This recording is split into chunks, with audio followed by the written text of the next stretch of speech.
I ask you a question. If there is one weak narrator in the hadith, in any narration, one weak narrator, that causes the report to be daif, weak. Okay. If he is zindiq, you know the meaning of the word zindiq, heretic. If he is heretic, if the narrator is heretic,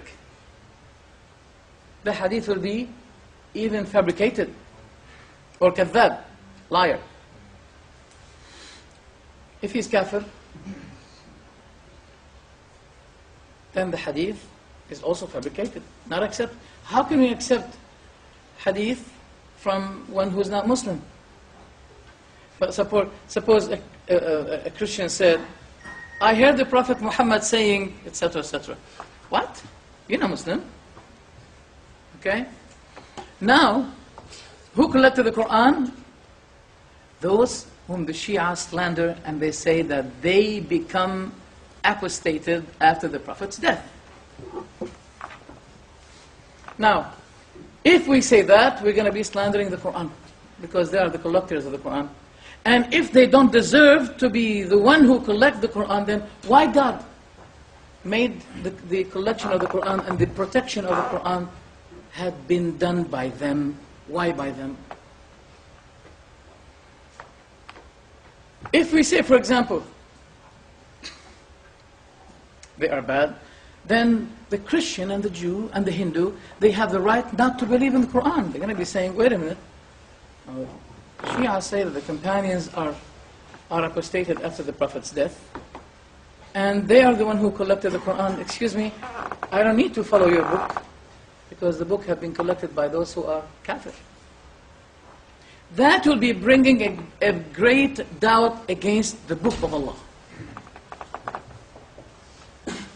When we talk about the companions of the Prophet ﷺ, let's forget about all the companions. Let's pick from the companions the immigrants and the supporters. Al-Ansar, Al-Muhajirun. Al-Muhajirun. Don't be drifted to Al-Muhajirun. Al-Muhajirun Medina, not in UK.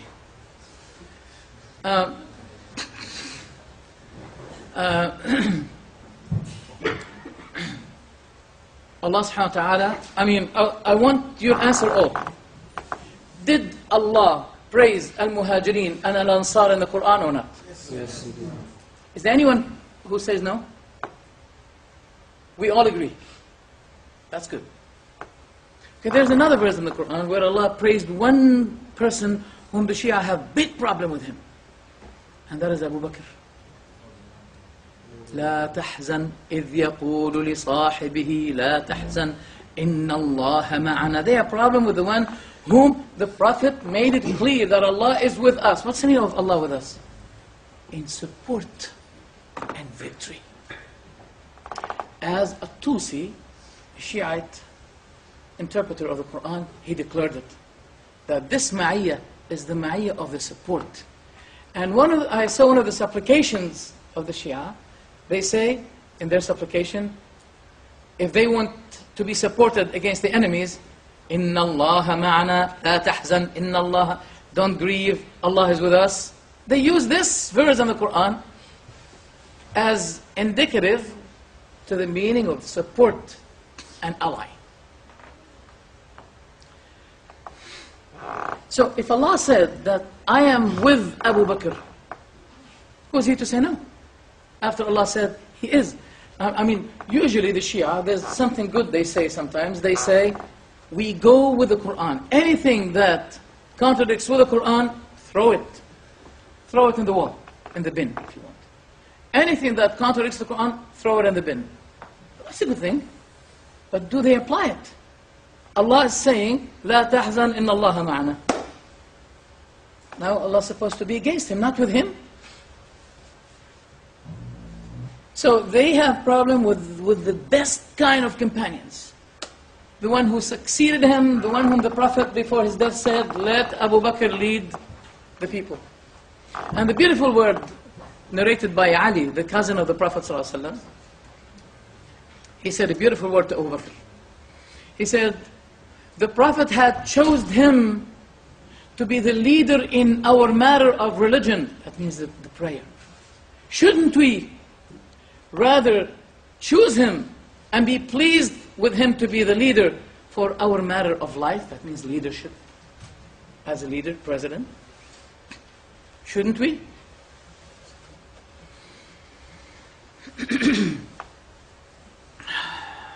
Noting at the same time that the Shia declared, confessed, that Ali has a son called Abu Bakr.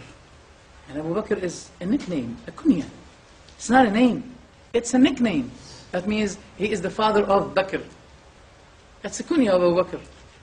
And usually, people do not use a nickname as a name for their children, unless there's a great deal of love between Ali and Abu Bakr. Why did he call? I mean, I've been searching in the book called Bihar al-Anwar, and I think the Shia know. I made a search, and I wanted to see if there's a statement, Assalamu alayka ya Abu Bakr. May Allah peace be with you, Abu Bakr. I found it. But they're not talking about Abu Bakr, the leader after the Prophet. They're talking about Abu Bakr, the son of Ali. They're talking about Abu Bakr, the son of Ali. And that's in the book Bihar al-Anwar. What does this prove? One person, I was asking him, what is your attitude?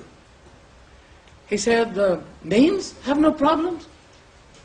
You can call your son anything you. I said, do you call your son Sharon? He said, yeah, why not? I said, Shalom, Mr. Sharon, Abu Sharon. Shalom, Mr. Abu Sharon.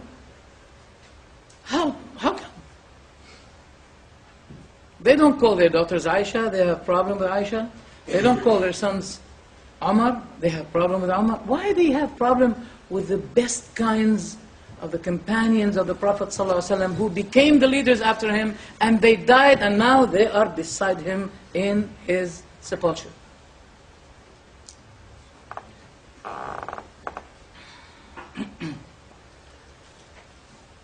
No one should be preferring any holy place more than the place of Mecca, for example. No.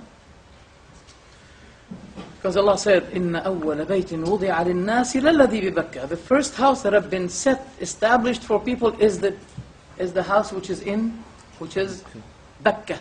And by the way, Bakka is mentioned in the book of either Psalms or Isaiah. I think Psalms. Psalms 84, verses from 4 to 6. Blessed are those who perform their pilgrimage to the valley of Bakka. Valley of Bakka, where you can find the spring there. Pilgrims, valley of Bakka, spring, Zamzam. 3 things you can find in this chapter, 84, the book of Psalms, talking about pilgrimage. Yet, Sistani had given a fatwa that Karbala is better than Mecca. Karbala, which is in Iraq, is better than Mecca. And there was a debate between Mecca and Karbala. Then God said to Mecca, shut up. Karbala is the thing that I prefer over you.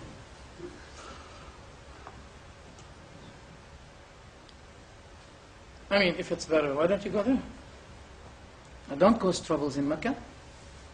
Don't threat the pilgrims, as we heard recently.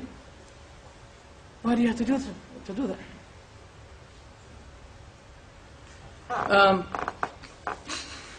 The Ummah should be united, should get united. Wallahi. We need the Ummah to get united. But the word Ummah, nation, in the Quran was mentioned in terms of the straight way, the true, the pure methodology. When Ibrahim was alone in his faith, he was described by Allah that he is a nation. What does it mean when God described the Prophet Ibrahim that he is a nation? Inna Ibrahim kana ummatan